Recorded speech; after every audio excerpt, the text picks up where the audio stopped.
Hoy en día existen muchos cursos de autoconfianza, ¿no? De superación personal, de autocontrol, autodisciplina, etcétera, etcétera. Estamos plagados en estos días de todas estas cosas, ¿no? Y es muy curioso porque de pronto investigas un poquito estas personas, ¿no? Estos autores de libros, de planes, etcétera, y es curioso ver que sus vidas son un total desastre, ¿no? Y ellos mismos son los que te dan estas recomendaciones, estos cursos, ¿no? Es algo muy interesante.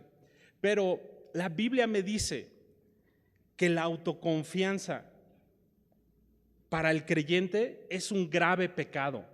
La autoconfianza es un grave pecado, ¿no? Yo sé, estamos desde chicos recibiendo esta información, esta educación de ser independientes, ¿no? De estudiar, de generarnos nosotros mismos, de tal forma que de pronto llegue un punto en nuestra vida que no necesitemos de nada ni de nadie, ¿no? Ser independientes, ser autosuficientes, todo esto. Esto es lo que predica realmente el humanismo, ¿no? El ser humano se pone como el centro del universo. Y cuando venimos a la palabra de Dios, vemos que es totalmente al revés. El centro del universo es Dios mismo, es su gloria, ¿no? Y Él nos ha creado a cada uno de nosotros con este propósito de darle gloria. Y el día de hoy estaremos en esta noche revisando un poco acerca de este tema, autoconfianza, un grave peligro, ¿no? Vemos cómo en este capítulo 10 el apóstol Pablo sigue exhortando a esta iglesia en Corinto fuertemente, ¿no?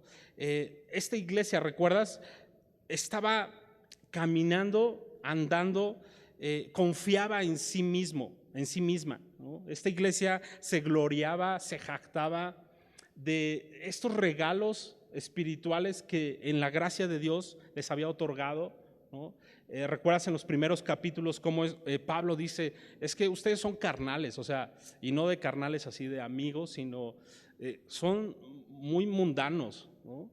Y de hecho parte de este propósito de esta carta es Pablo arreglando con doctrina, ¿no? Con enseñanza los problemas en esta iglesia.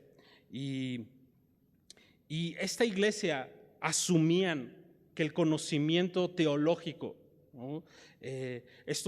Como decíamos hace un rato, estos regalos espirituales que habían recibido los exentaban de cualquier tentación, de cualquier pecado. Y sabes, Pablo dice, hey, tengan cuidado con esto. Y creo que el día de hoy también Dios quiere decirnos a ti y a mí que tengamos cuidado con esto, ¿no? Esto podría también pasarnos a nosotros. No solo sucedió en la iglesia en Corinto, sino podría sucedernos a cualquiera de nosotros. Por eso es que tenemos que tener cuidado con esto, la autoconfianza, ¿no? Probablemente algunos de nosotros llevamos años en el evangelio, ¿no? Probablemente hasta generaciones conociendo del Señor, del evangelio. Y sabes, tú no te puedes confiar en eso, ¿no? A lo mejor tú eres de los que dicen, no, pero pues aquí estudiamos la palabra de Dios verso a verso en su contexto, ¿no? Y a lo mejor hasta te glorías de eso. Bueno, también tienes que tener cuidado, porque eso no te da garantía, ¿no? De que no puedas ser tentado, de que no puedas caer en pecado, ¿no?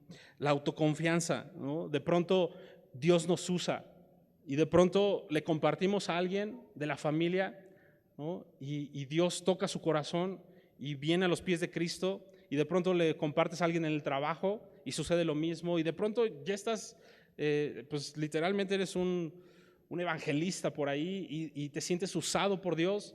Sabes, ni siquiera eso puede darte la confianza, ¿no? Y eso es lo que estaremos viendo. Estaremos viendo que la autoconfianza es una forma de idolatría, ¿no? Y solo platicándote un poco cómo dividí estos 22 versículos, los primeros 13 versos estaremos viendo el peligro de la autoconfianza, los primeros 13 versos, el peligro de la autoconfianza.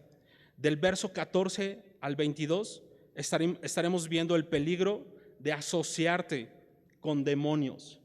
Y tú dices, no, bueno, ahí sí, a lo mejor la primera parte pues puede ser, ¿no? Por la segunda, ok, vamos a ir viendo a qué se refiere el apóstol Pablo con no asociarnos con demonios. Y la realidad es que esta segunda parte que estaremos viendo se deriva de este primer peligro de la autoconfianza. Entonces vamos viendo. Al principio de este capítulo 10, Pablo usa, como dijimos anteriormente, al pueblo de Israel para ilustrar estos peligros en los que ellos mismos cayeron una y otra vez.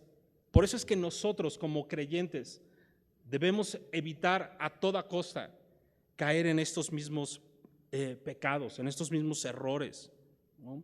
Y entonces el verso 1 del capítulo 10 dice, porque no quiero, hermanos, que ignoréis que nuestros padres, todos estuvieron bajo la nube y todos pasaron el mar.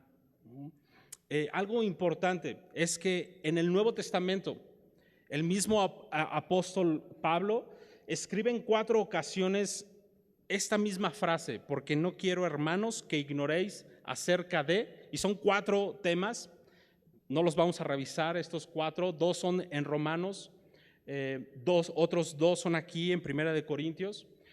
Lo que sí vamos a revisar es el que tenemos aquí, ¿no? En el verso 1 del capítulo 10, no quiero, hermanos, que ignoréis que nuestros padres todos estuvieron bajo la nube y todos pasaron el mar. Verso 2, y todos en Moisés fueron bautizados en la nube y en el mar, y todos comieron el mismo alimento espiritual, y todos bebieron la misma bebida espiritual, porque bebían de la roca espiritual que los seguía, y la roca era Cristo. Definitivamente un punto importante a notar en estos versos, pues es esta palabra todos, ¿no? Creo que es el énfasis del apóstol Pablo es claro, ¿no? Todos ellos, ¿no? Hablando del pueblo de Israel, dice Pablo, participaron de estas cosas. Todos ellos fueron privilegiados. Todos ellos recibieron protección, cuidado, dirección y sustento en abundancia. En otras palabras, todos y cada uno de ellos experimentaron la gracia de Dios. Eso es un poco lo que vemos en estos primeros 3 versos, ¿no? Y en estos versos vemos cómo el apóstol Pablo compara el paso del pueblo de Israel bajo la nube, ¿no? Y por el mar Rojo, y hace una similitud a lo que el día de hoy el creyente en Cristo, la iglesia, atraviesa. Y vamos a ver estas similitudes, ¿no? Primero dice bajo la nube. Y esto de bajo la nube representaba la presencia de Dios cuidando, protegiendo, ¿no? Guiando al pueblo durante su camino en el desierto, ¿recuerdas? La presencia de Dios. O sea, ningún otro pueblo en el mundo tenía este cuidado especial, ¿no? como este pueblo de Israel. De la misma manera, nosotros como creyentes, la Biblia me dice que el Espíritu de Dios mora en nosotros, ¿no? Su Espíritu de igual forma nos protege, su palabra nos guía a toda verdad, ¿no? Nos guía a la roca de nuestra salvación en nuestro caminar diario, ¿no? En este desierto, digámoslo así, este desierto llamado mundo, ¿no? Es el Espíritu de Dios que a cada creyente nos guía, nos protege. Y también Pablo dice que este pueblo, todo el pueblo de Israel en este momento, pasó en tierra firme el mar Rojo, ¿no? Y tú recuerdas esta historia del pueblo de Israel, y es muy interesante porque de la misma manera cada creyente puede estar seguro en que puede andar en este mundo con total libertad, con total seguridad, con total confianza en que Jesús nos estará esperando al otro lado, ¿no?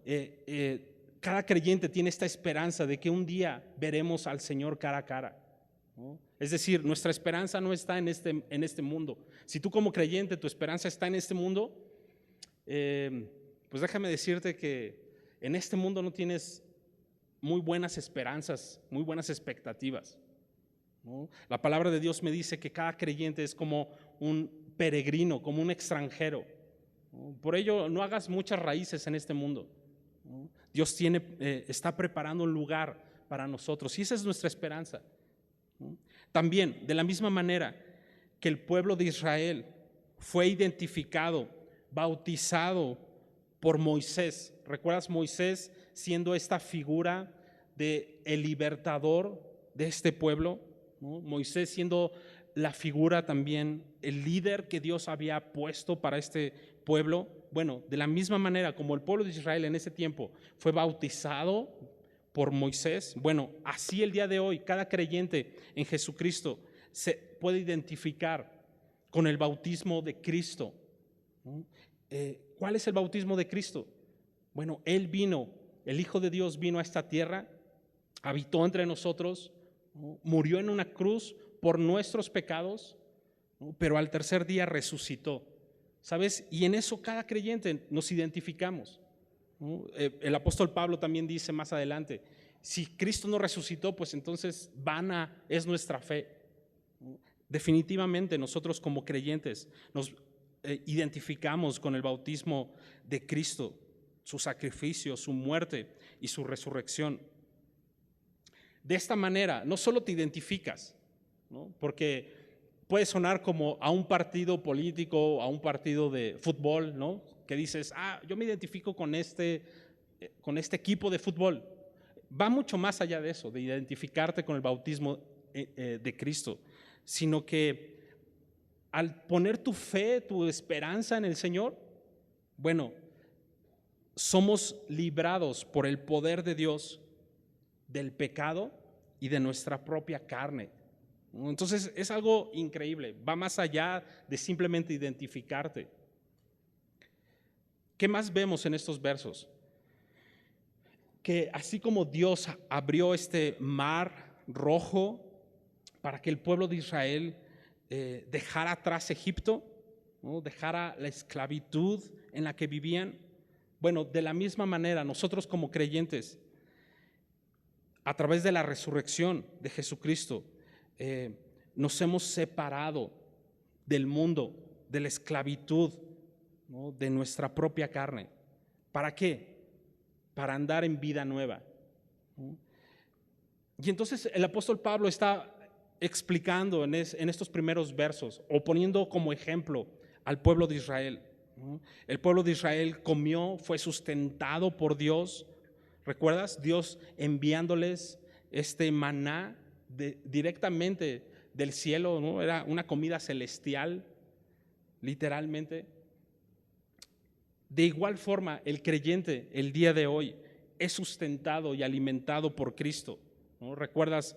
El Evangelio de Juan relata o apunta esto que Jesús dijo, que Él era el pan que descendió del cielo, ¿no?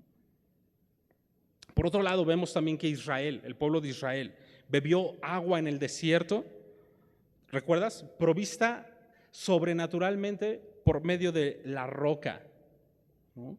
Bueno, de la misma manera, el día de hoy, todos los creyentes, la iglesia de Jesucristo, beben del agua viva y pueden ser fuentes de agua que salten para vida eterna, ¿no?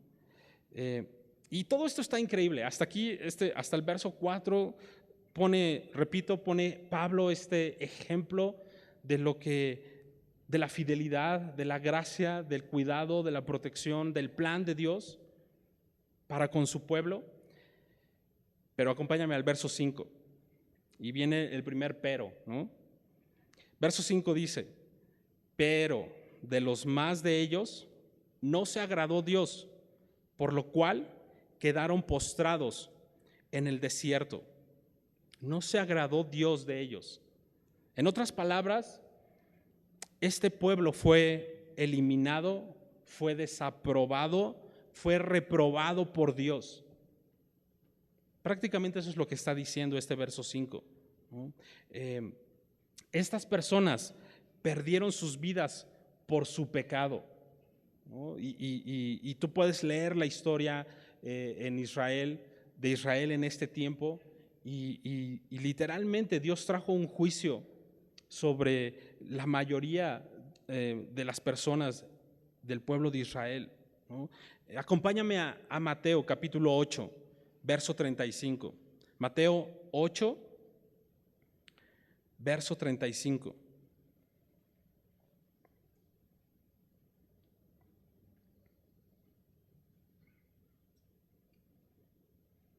Mateo 8:35 dice: porque todo el que quiera salvar su vida, la perderá.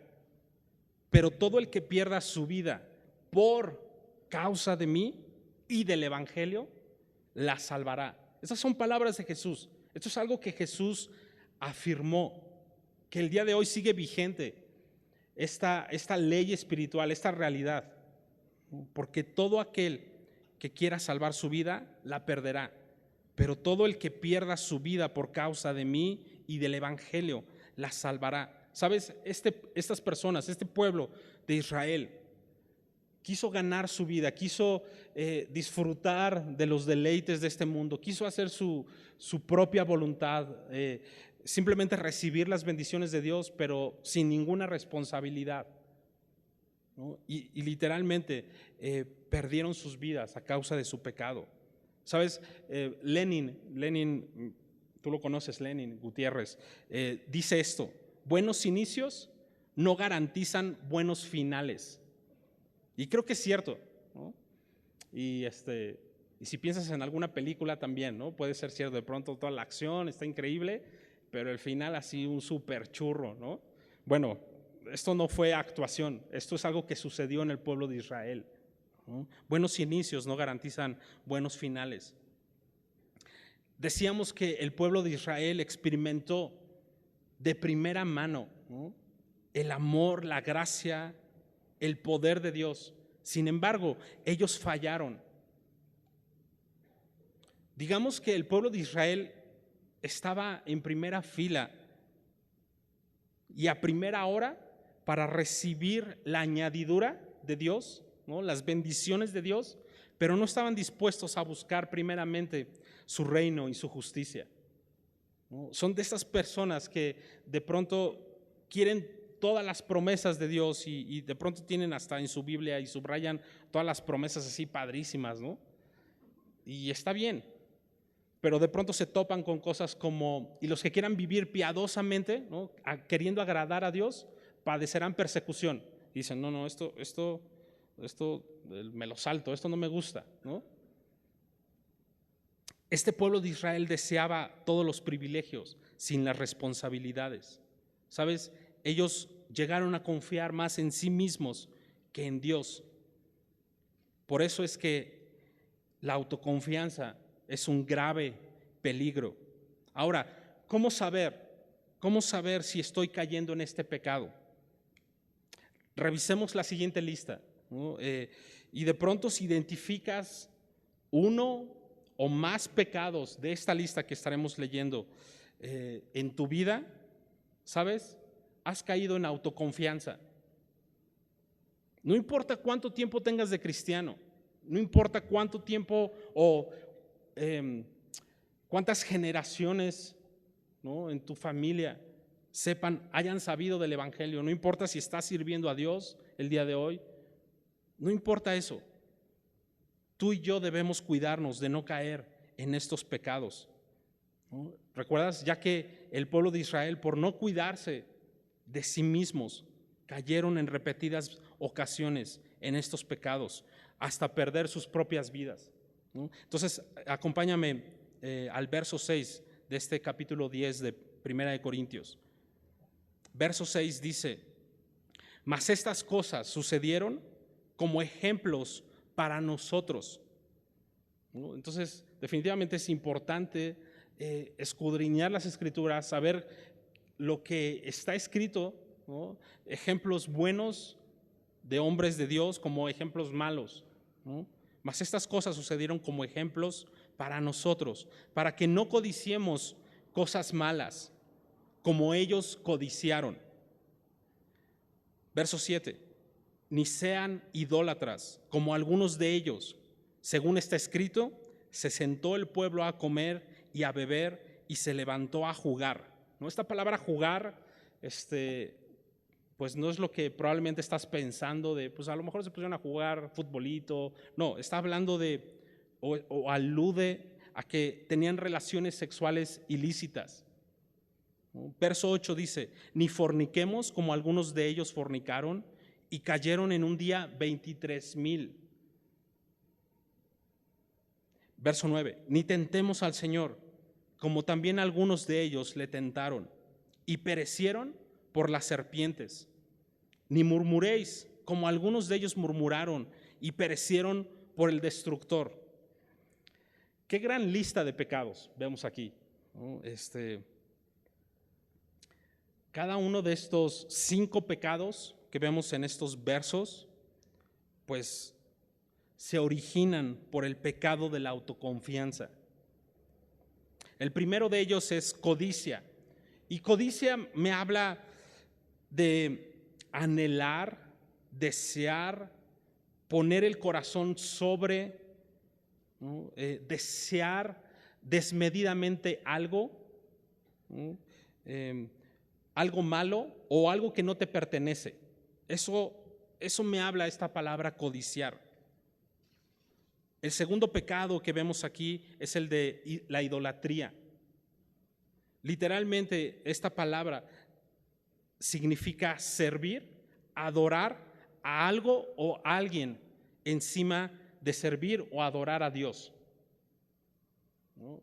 Es decir, la idolatría no se limita solo a pues aquellas personas que se postran delante de una estatua de un muñequito o algo así, sino literalmente significa servir o adorar a algo o a alguien encima de servir o adorar a Dios.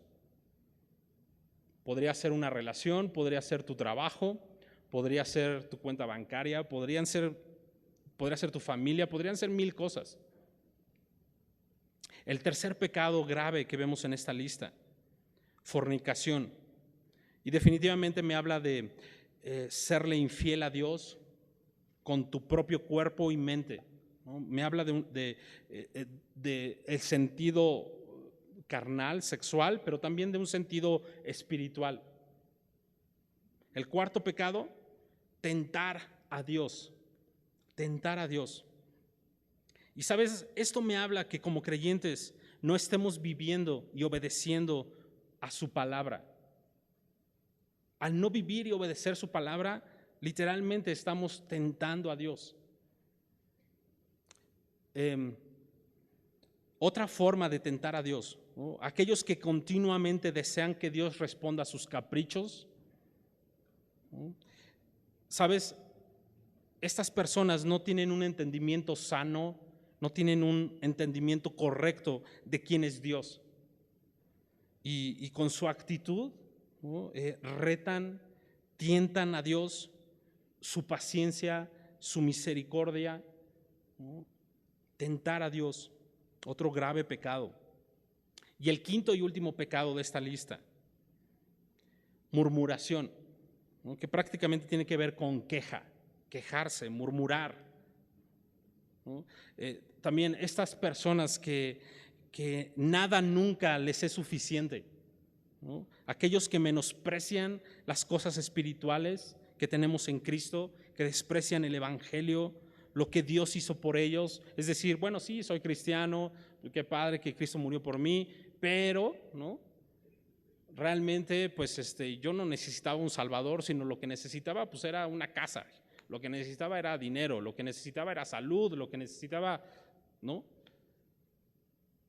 Los que menosprecian las cosas espirituales, aquellos que no tienen contentamiento con lo que Dios les da o con lo que Dios ha permitido en sus vidas.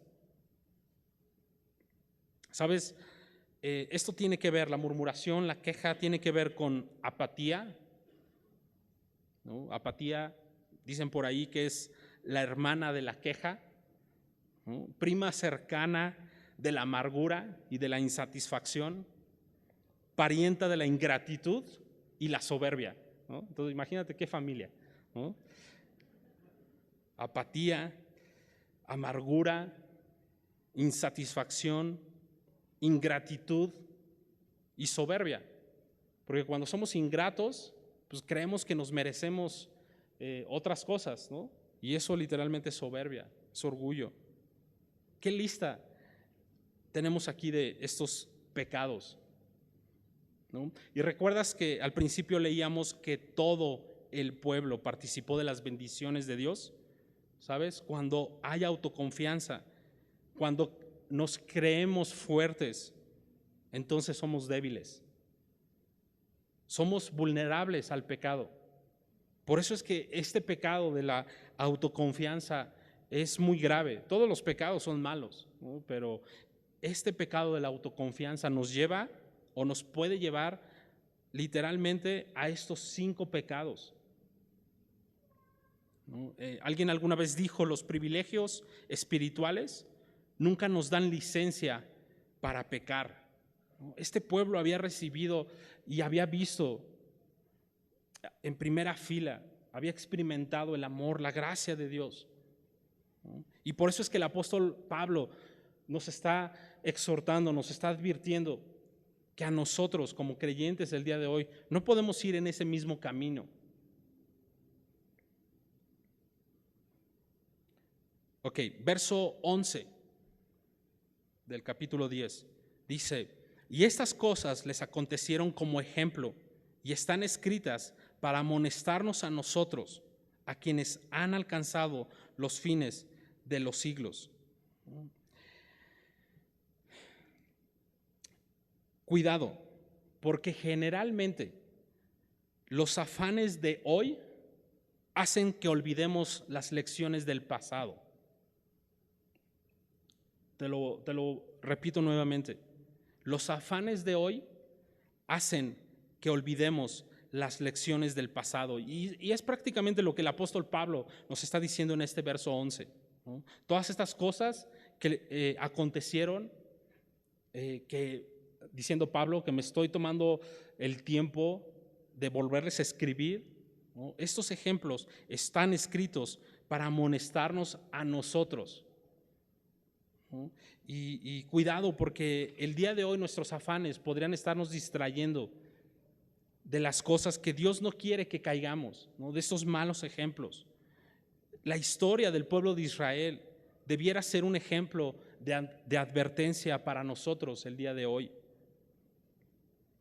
Y lo importante de esto es que el pueblo de Dios, ya sea en el Antiguo Testamento o en el Nuevo Testamento, nunca debiera jactarse, ¿no? O relajarse en el pecado, ¿no? ¿Cuántas veces has escuchado creyentes que de pronto dicen, pues sí, yo sé que estoy mal, pero pues vivo en la gracia de Dios? Y, ¿sabes?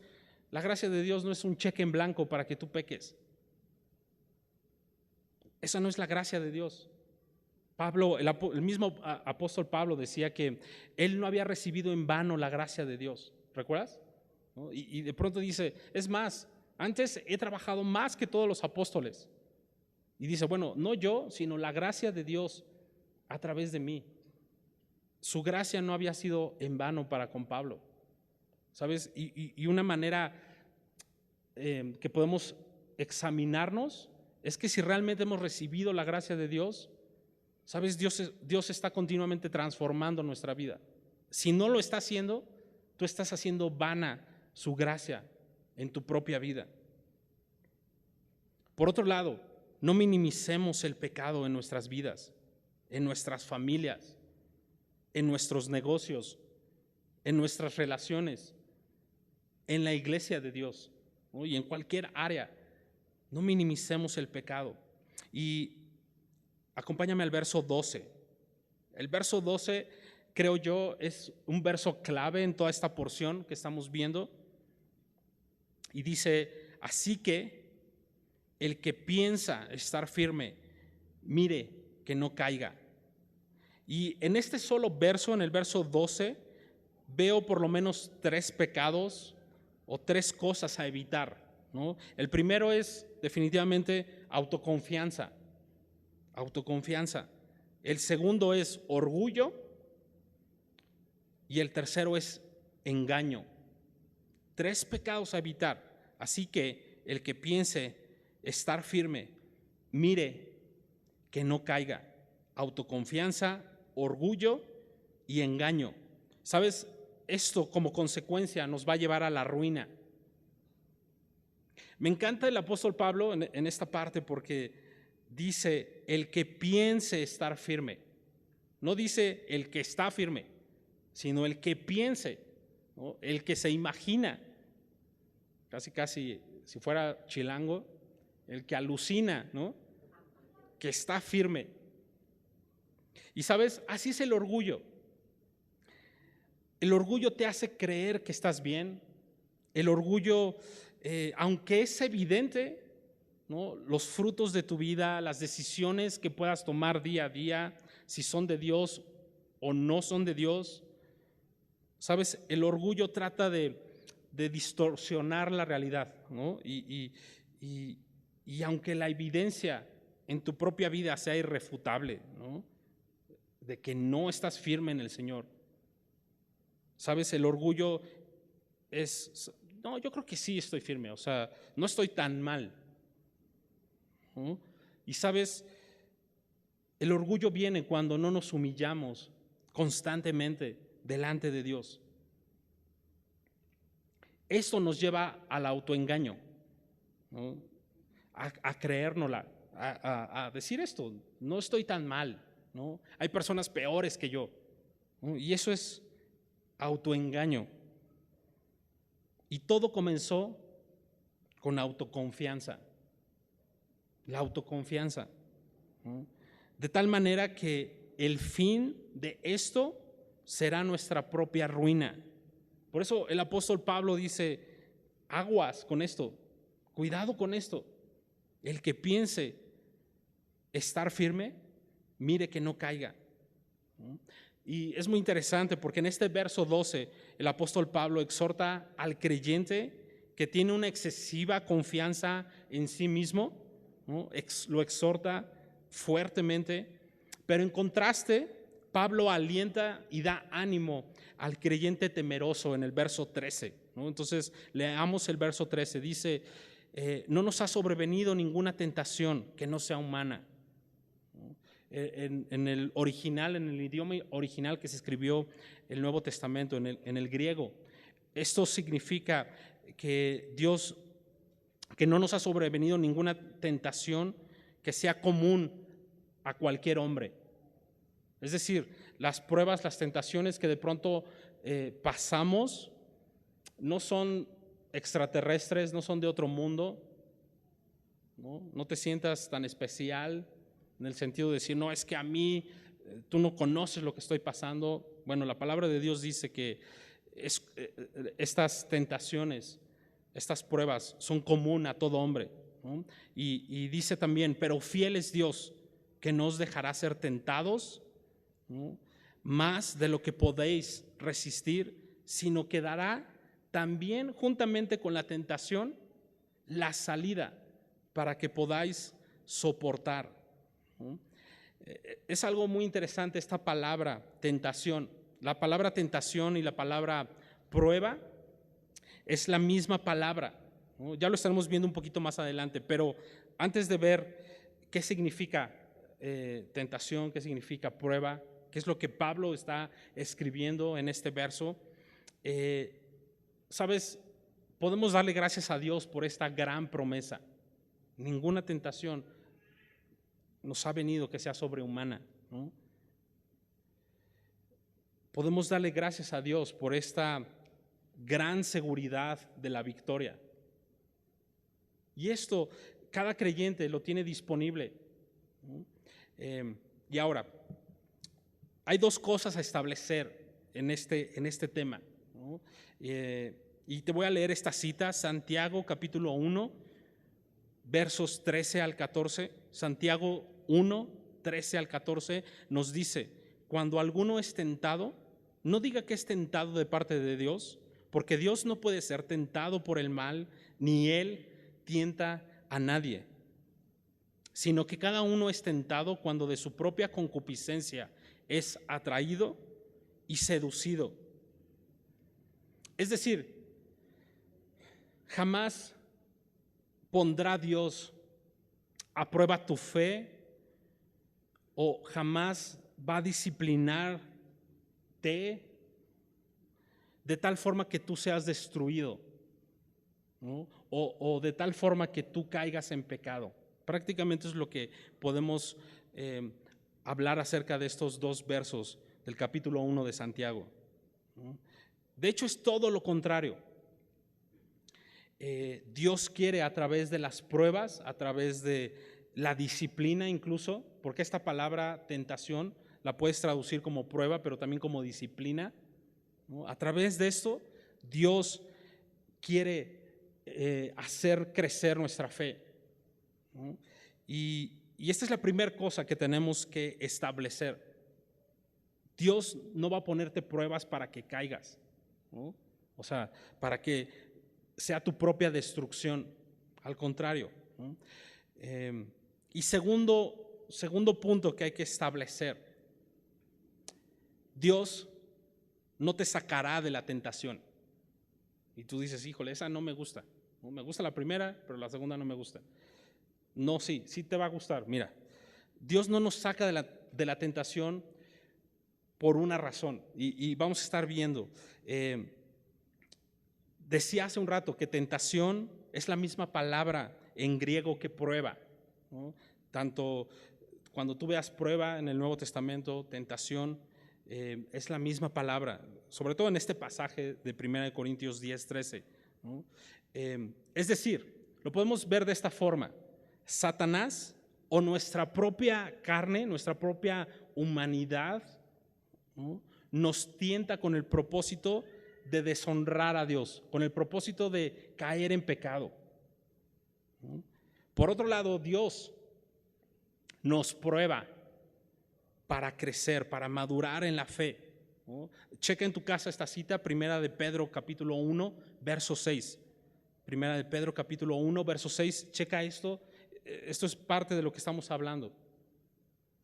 Es decir, Dios permite la una como la otra, ¿no? Dios permite que seamos tentados por nuestras propias concupiscencias, por un lado, o por Satanás mismo, pero con el propósito de que vengamos a Él, que nos fortalezca, que, ¿no?, siempre nos dará la salida. Y por otro lado, Dios también nos prueba, ¿no? Jesús en los evangelios habla en repetidas veces de esto, que nuestra fe sería probada, ¿no? Tiene que ser probada nuestra fe. Entonces Dios permite la una como la otra, ¿no?, la prueba, la tentación. Ahora, lo sobresaliente de este verso es que Dios muestra su fidelidad con lo siguiente: podemos tener la seguridad de que como creyentes somos probados o tentados de una manera humana, con límites, ¿no? Dios no va a permitir nunca que tú seas probado o disciplinado o incluso tentado de una manera inhumana, digámoslo así, ¿no? No seremos probados, tentados más de lo que podamos resistir. Ya que recuerdas lo que hemos dicho, Dios no está buscando nuestra ruina, sino todo lo contrario. Él está buscando el que crezcamos, que maduremos en la fe. Por ejemplo, quiero poner un ejemplo. Yo por alguna razón, por alguna extraña razón que desconozco, doy clases en el Instituto Bíblico, ¿no? Y la leyenda dice que mis exámenes son muy difíciles, ¿no? Que son muy completos, ¿no? Y imagínate esto, es como si a la hora de hacerles examen final a estos alumnos, de pronto les dijera así a la mitad del examen, ¿saben qué, chicos? Yo quiero ser buena onda con ustedes, no quiero que se estresen. ¿Saben qué? Contesten, si contestaron la mitad, ya con eso la libran, ¿no? No se preocupen. ¿Tú crees que eso realmente estaría bien? ¿Crees que, dicen que sí por ahí, ¿crees que yo como maestro podría tener un entendimiento justo, real, si estudió, si tiene este conocimiento, ¿no? ¿Tú crees que yo podría darme cuenta de esto? ¿Verdad que no? Son necesarias las pruebas, son necesarios los exámenes. De la misma manera, Dios orquesta estas pruebas, estos exámenes en la vida, con el propósito de crecer en Él, ¿no? Es decir, Dios no te sacará del examen, ¿no? O sea, Dios no te dirá, no importa, o sea, ok, sí, pues, chafiaste bien gacho, pero mira, yo quiero ser buena onda contigo, ¿no? Dios no te va a sacar de la prueba. Dios quiere que a través de esa prueba tú le glorifiques. Lo que sí Dios ha prometido es fortalecernos en medio de la prueba. Y no solo eso, sino que siempre nos mostrará la salida de la prueba, de la tentación, ¿no? Siempre, por lo menos hay una salida. ¿Recuerdas? No sé si viste esta película de Matrix, ¿no? Cuando de pronto viene todo el mundo así para a Neo, ¿recuerdas? ¿No? Para pues matarlo, eliminarlo. ¿Y qué es lo que hace Neo? Mientras está corriendo, sigue en la prueba, ¿no? Mientras está corriendo, agarra el teléfono, ¿no? Marca, llama, oye, una salida, ¿no? Y le van diciendo salida. Bueno, eso es lo que tú y yo tenemos que hacer cuando estamos en prueba, cuando estamos en tentación. Llamar a casa, venir a su palabra, ¿no? Todo el tiempo. Solo tenemos que llamar y pedir instrucciones. ¿Cómo? Biblia y oración. Esto nos pondrá en acción, ¿no? Biblia y oración. Ahora, estamos hablando de estas pruebas o estas tentaciones que de pronto surgen. No estoy hablando de tentaciones que nosotros mismos nos exponemos a ellas, ¿no? Definitivamente, pues no te expongas tú mismo, tú misma a la tentación. Sé sabio y aléjate del mal, ¿no? Alguien alguna vez dijo, las tinieblas se disipan cuando enciendes la luz. Y creo que esto es cierto, ¿no? ¿Qué haces ahí en la oscuridad? O sea, estoy hablando espiritualmente, ¿no?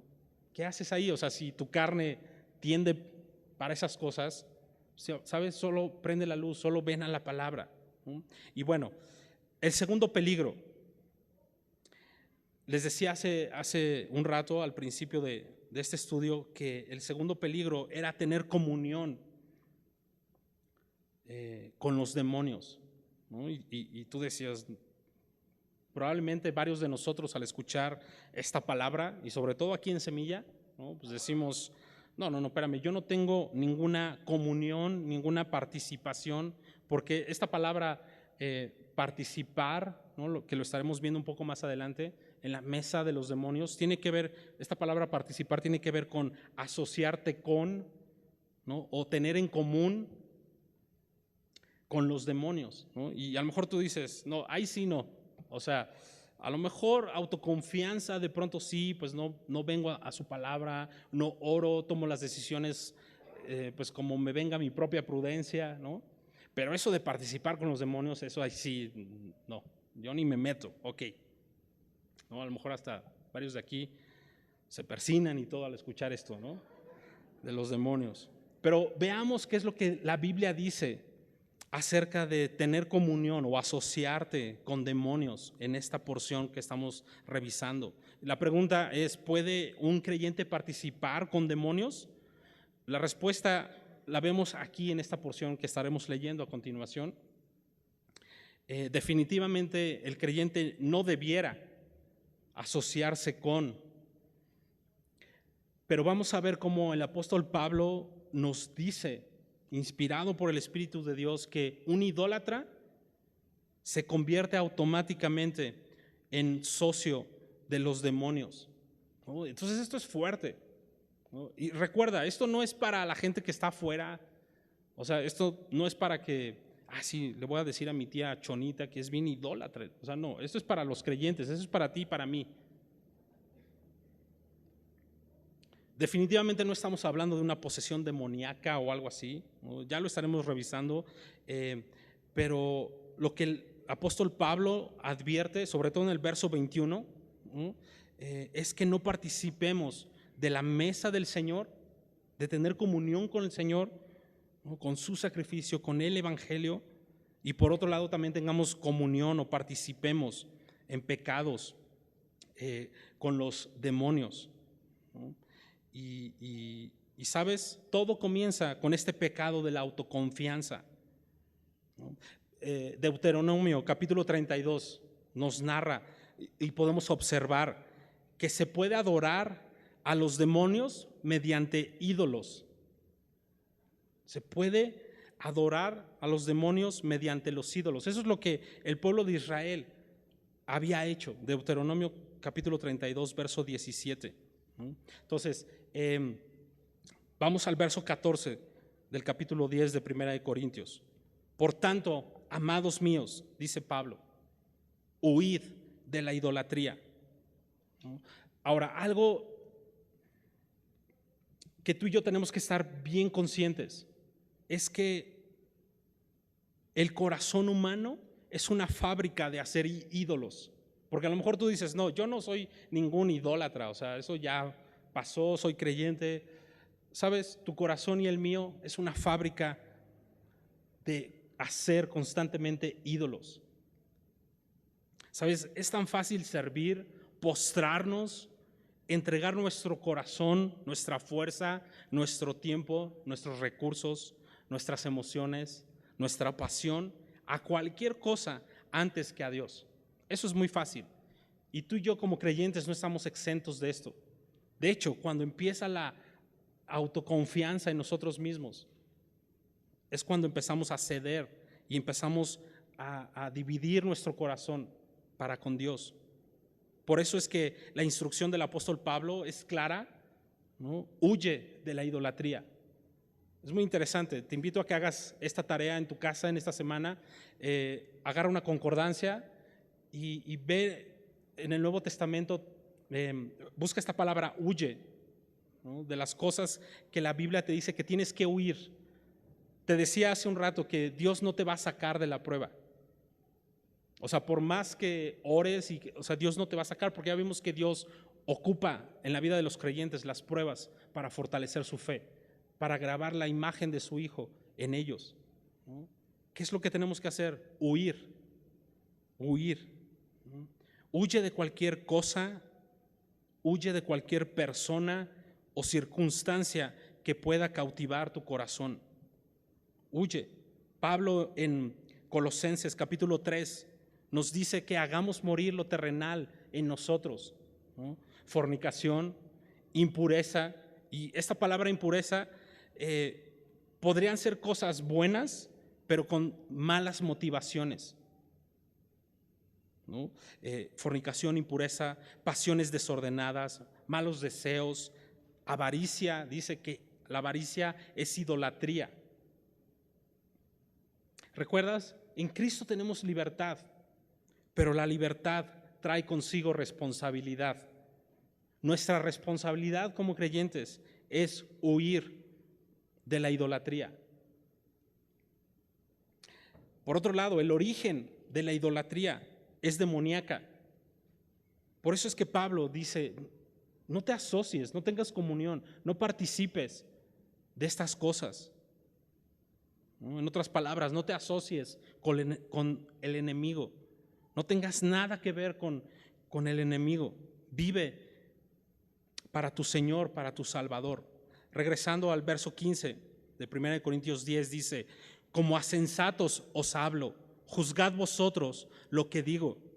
La copa de bendición que bendecimos, ¿no es la comunión de la sangre de Cristo? El pan que partimos, ¿no es la comunión del cuerpo de Cristo? Siendo uno solo el pan, nosotros, con ser muchos, somos un cuerpo, pues todos participamos de aquel mismo pan. Y de pronto vemos que el apóstol Pablo pone nos recuerda prácticamente el Evangelio, ¿no? La Santa Cena, lo que tú y yo recordamos, conmemoramos, ¿no? Lo que Cristo hizo por nosotros, y prácticamente eso es lo que está diciendo Pablo. Verso 18 dice: mirad a Israel según la carne. Los que comen de los sacrificios, ¿no son partícipes del altar? ¿Qué digo pues? ¿Que el ídolo es algo, o que sea algo lo que se sacrifica a los ídolos?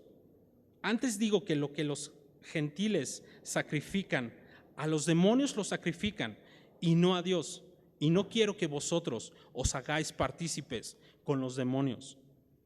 No podéis beber la copa del Señor y la copa de los demonios. No podéis participar de la mesa del Señor y de la mesa de los demonios. ¿Te das cuenta? O sea, Pablo no está hablando de que cultos, ritos de ocultismo, no está hablando de nada de eso.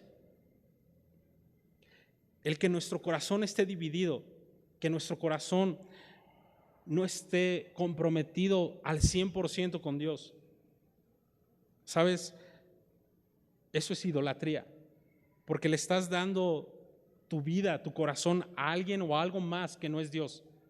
Y eso es idolatría. Y prácticamente esto es participar de la mesa de los demonios. Por eso Pablo dice: no puedes hacer esto.